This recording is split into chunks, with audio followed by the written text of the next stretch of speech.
Exponentes del individualismo. El siglo XX se define por el individualismo en las sociedades occidentales, como lo pensaba uno de sus inspiradores, el escritor y ocultista Aleister Crowley.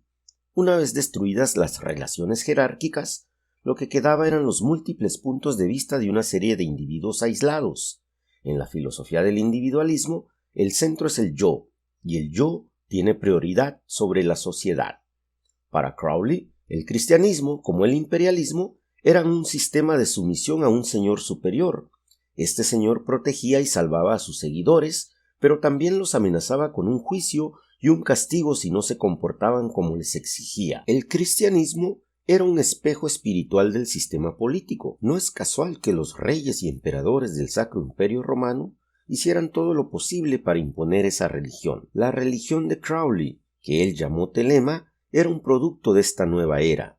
Telema se diferenciaba considerablemente del cristianismo, pues no exigía que uno se arrodillara ante nadie. Como dice el libro de la ley, todos los hombres y todas las mujeres son estrellas. La defensa del individualismo encontró un suelo particularmente fértil en Estados Unidos. Se puede ver hasta qué punto el individualismo está arraigado en la psique norteamericana en la negativa de sus urbanistas a emplear rotondas, como se hace en Europa. Las rotondas sirven para regular la circulación. Las rotondas son más rápidas, causan menos accidentes y permiten gastar menos combustible que las intersecciones reguladas por semáforos, pero se consideran sospechosamente poco estadounidenses. Como ha señalado Dan Neil, el experto en tráfico de Wall Street Journal, esta es una cultura basada en la libertad y el individualismo, en la que la cooperación espontánea es difícil y la reglamentación encuentra muchas resistencias. Detrás del volante somos menos propensos a obedecer unas pautas de circulación ordenadas que, aunque posibiliten que el grupo avance más rápido, pueden requerir que un individuo reduzca la velocidad o, Dios no lo quiera, tenga que ceder el paso. El personaje principal del Gran Gatsby, la conocida novela publicada por Francis Scott Fitzgerald en 1925, es James Gatz, un hombre que se cría en una vivienda paupérrima de Dakota del Norte y se cambia el nombre por el de Jake Gatsby a los 17 años, en un intento por dejar atrás sus raíces. Cuando se incorpora al ejército, durante la Primera Guerra Mundial, conoce a Daisy Buchanan, una chica procedente del extremo opuesto de la escala social que acaba de presentarse en sociedad. Gatsby se niega a aceptar el abismo social que existe entre ellos y, por medio de un acto de voluntad individual y de las ganancias que obtiene gracias al contrabando, se reinventa a sí mismo como un miembro adinerado y admirado de la élite de Long Island.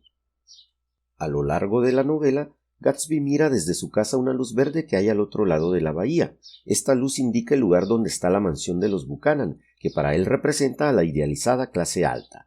Gatsby se obsesiona con la luz y dedica su vida a alcanzarla. Este deseo de alcanzar algo es lo que constituye la esencia de su carácter. Él rechaza la noción de que la estructura social pueda tener derecho a impedirle que llegue a ser lo que quiere ser.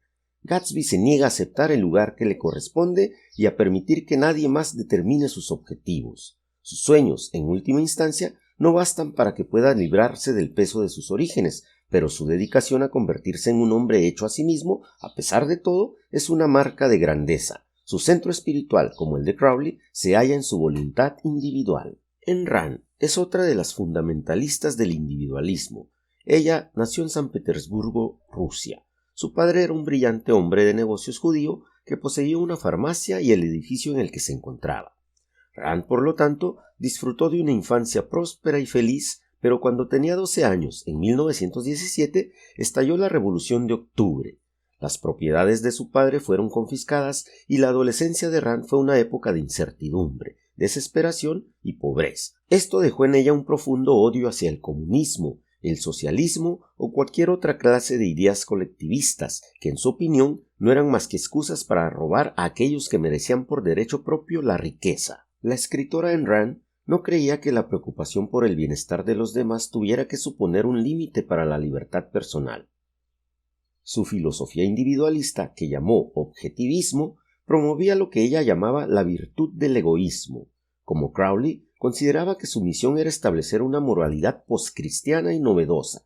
Lo dejó muy claro en una entrevista televisiva que le hizo Mike Wallace en el año 1959 para la CBS.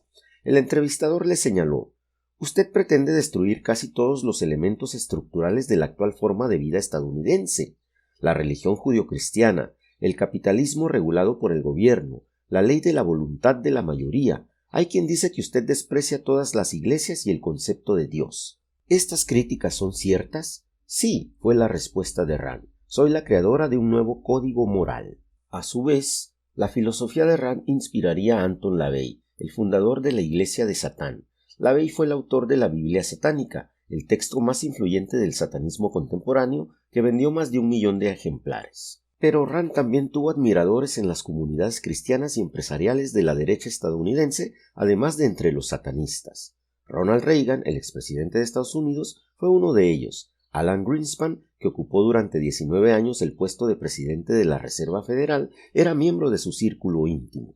Hacia el final de su vida, Crowley resumió la filosofía de su religión, denominada Telema, en un documento sencillo y claro de una única página conocido como Liber Os, que consiste en 5 párrafos y comienza de este modo: el hombre tiene derecho a vivir de acuerdo con su propia ley, de vivir como quiera, de trabajar como quiera, de jugar como quiera, de descansar como quiera, de morir cuando y como quiera. Sin duda todo esto suena muy atractivo. La filosofía de Crowley sigue siendo apetecible a medida que uno avanza por los siguientes 3 párrafos, que explicitan el derecho del hombre a comer, beber, residir, desplazarse, pensar, hablar, escribir, dibujar, vestirse y amar como quiera. Entonces llegamos a la 5ª sección, donde se afirma sin rodeos: el hombre tiene derecho a matar a quienes coarten estos derechos, y es muy posible que aquí el lector se detenga un instante y concluya que Telema no es tan atractiva como parece en un primer momento. Crowley y Rand creían que la solución ante un choque de libertades pasaba por el uso de la fuerza. Cuando alguien impedía que uno hiciera lo que quisiera, la voluntad del más fuerte debía prevalecer. Lo que Crowley opinaba de la compasión queda muy claro en el libro de la ley. No debemos nada a los marginados y a los inadaptados, que mueran en la miseria, pues no sienten. Aplastad a los infelices y a los débiles. Esta es la ley del fuerte, esta es nuestra ley y la alegría del mundo. Crowley entendía que el individualismo puro era incompatible con la empatía. Sin embargo, su verdadero legado no son sus visiones de la conciencia, sino su afirmación de la predominancia del individuo.